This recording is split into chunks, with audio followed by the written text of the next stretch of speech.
Hello everyone, welcome back to my channel. আজ class 10-এর তড়িৎ প্রবাহ ও রাসায়নিক বিক্রিয়া এই চ্যাপ্টারের কয়েকটা প্রশ্ন তোমাদের সাথে আলোচনা করছি উত্তরগুলো নিয়ে। তো তোমরা সেগুলো দেখে নাও। প্রথম প্রশ্ন কি আছে, তড়িৎ বিশ্লেষ্য পদার্থ কাকে বলে? তড়িৎ বিশ্লেষ্য কথাটা থেকে বুঝতে পারছো যে কি হতে পারে। তো তড়িৎ বিশ্লেষ্য পদার্থ কি? যেসব পদার্থ জলে দ্রবীভূত বা গলিত অবস্থায় তড়িৎ পরিবহন করে, সেই জন্য তড়িৎ আর বিশ্লেষ্য মানে বিয়োজিত হয়ে যায়, বিয়োজিত হয়ে কি করে নতুন পদার্থ তৈরি করে, তাদের বলা হয় তড়িৎ বিশ্লেষ্য পদার্থ। অর্থাৎ এই তড়িৎ বিশ্লেষ্য পদার্থ যে হবে সে জলে দ্রবীভূত বা গলিত অবস্থায় তড়িৎ পরিবহন করবে এবং বিয়োজিত হয়ে কি করবে নতুন পদার্থ তৈরি করবে, তাদেরকে আমরা বলবো তড়িৎ বিশ্লেষ্য পদার্থ। যেমন কি সাধারণ লবণ মানে NaCl, সোডিয়াম ক্লোরাইড, তার জলীয় দ্রবণ একটা হচ্ছে তড়িৎ বিশ্লেষ্য পদার্থ, কারণ NaCl ভেঙে গিয়ে তৈরি করে কি Na+ আর Cl-। তো এইভাবে বিয়োজিত হয়ে আয়ন উৎপন্ন করে এবং তখন তার থেকে নতুন পদার্থ তৈরি হয়, আর এই আয়ন তৈরি হয় বলেই এরা কিন্তু তড়িৎ পরিবহন করে। বোঝা গেছে? এরকমই কিছু অ্যাসিড যেগুলো তড়িৎ বিশ্লেষ্য পদার্থ, তার উদাহরণ হচ্ছে খনিজ অ্যাসিড, যেমন HCl, HNO3 মানে hydrochloric acid, nitric acid, H2SO4, sulphuric acid হচ্ছে তড়িৎ বিশ্লেষ্য পদার্থ। ঠিক আছে? এরকমই লবণ কিছু আছে যেগুলো তড়িৎ বিশ্লেষ্য পদার্থ, যেমন সোডিয়াম ক্লোরাইড, এটা লবণের মধ্যে পড়ে কিন্তু তড়িৎ বিশ্লেষ্য পদার্থ। সেরকম ক্ষারও কিছু আছে, যেমন সোডিয়াম হাইড্রক্সাইড, পটাশিয়াম হাইড্রক্সাইড, এরা বিয়োজিত হয়ে কিন্তু নতুন পদার্থ তৈরি করে আর জলীয় দ্রবণে তড়িৎ পরিবহন করে। ঠিক আছে? নেক্সট হচ্ছে, এ তো গেল তড়িৎ বিশ্লেষ্য। তাহলে তড়িৎ বিশ্লেষ্যের বিপরীত আর কি আছে? তড়িৎ অবিশ্লেষ্য।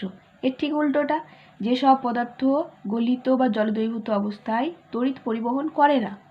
আগেরটা কি বললাম? তড়িৎ পরিবহন করে, এটা তড়িৎ পরিবহন করে না, তাই এরা তড়িৎ অবিশ্লেষ্য পদার্থ। বিয়োজিত হয় না বলে তড়িৎও পরিবহন করে না। বুঝতে পেরেছ?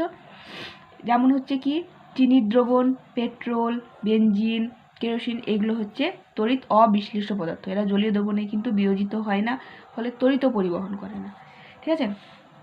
তাহলে পার্থক্য দিলেও এখান থেকে তোমরা পারবে যে তড়িৎ বিশ্লেষ্য আর তড়িৎ অবিশ্লেষ্য পদার্থের মধ্যে পার্থক্য। নেক্সট হচ্ছে তড়িৎ বিশ্লেষ্য দ্রবণ তড়িৎ পরিবহন। তড়িৎ বিশ্লেষ্য দ্রবণে তড়িৎ পরিবহন করে কে?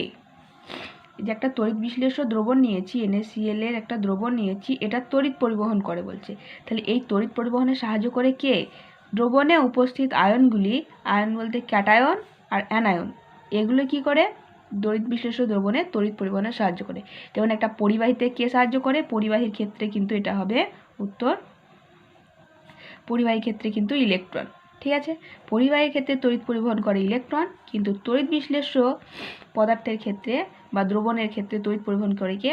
দ্রবণে উপস্থিত আয়নগুলি। আয়ন মানে দুরকম আয়ন, ক্যাটায়ন আর আনায়ন। পজিটিভ আয়নটাকে বলা হয় ক্যাটায়ন আর নেগেটিভ আয়নটাকে বলা হয় অ্যানায়ন।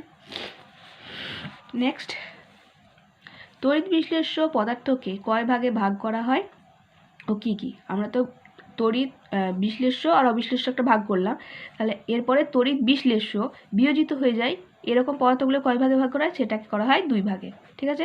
একটা কি? একটা তীব্র তড়িৎ বিশ্লেষ্য আর একটা হচ্ছে মৃদু তড়িৎ বিশ্লেষ্য। তাহলে তীব্র তড়িৎ বিশ্লেষ্য পদার্থ কোনটা?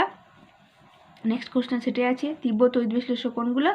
যেসব তড়িৎ বিশ্লেষ্য জলীয় দ্রবণে প্রায় সম্পূর্ণরূপে বিয়োজিত হয়ে যায়, অর্থাৎ জলীয় দ্রবণে প্রায় সম্পূর্ণরূপে বা সব অংশটাই ওরা ভেঙে যায় দিয়ে আয়ন তৈরি করে, তাদের তীব্র তড়িৎ বিশ্লেষ্য বলে। মৃদু তড়িৎ বিশ্লেষ্য কিন্তু তাহলে এর উল্টোটা, যেটা জলীয় দ্রবণে সম্পূর্ণরূপে বিয়োজিত বা আয়নিত হয় না, তারাই হচ্ছে মৃদু তড়িৎ বিশ্লেষ্য। তাই তীব্র তড়িৎ বিশ্লেষণের উদাহরণ কি? NaCl, sodium chloride, sodium hydroxide, sulphuric acid, H2SO4, HCl ইত্যাদি। এরা কিসে ভাগে? Na+, Cl-, Na+, OH-, এটা ভাগে H+ আর SO4 2-, এটা ভাঙে H+ আর Cl-, এভাবে ওরা কিন্তু ভেঙে যায়, সম্পূর্ণরূপে ভেঙে যায়।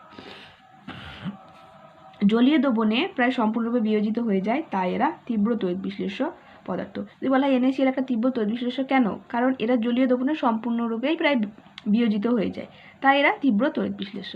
তো আজকে এই কয়েকটা প্রশ্ন তোমাদের সাথে আলোচনা করলাম। দেখা হবে নেক্সট ক্লাসে। ততক্ষণের জন্য তোমরা ভালো থেকো, সুস্থ থেকো। Thanks for watching.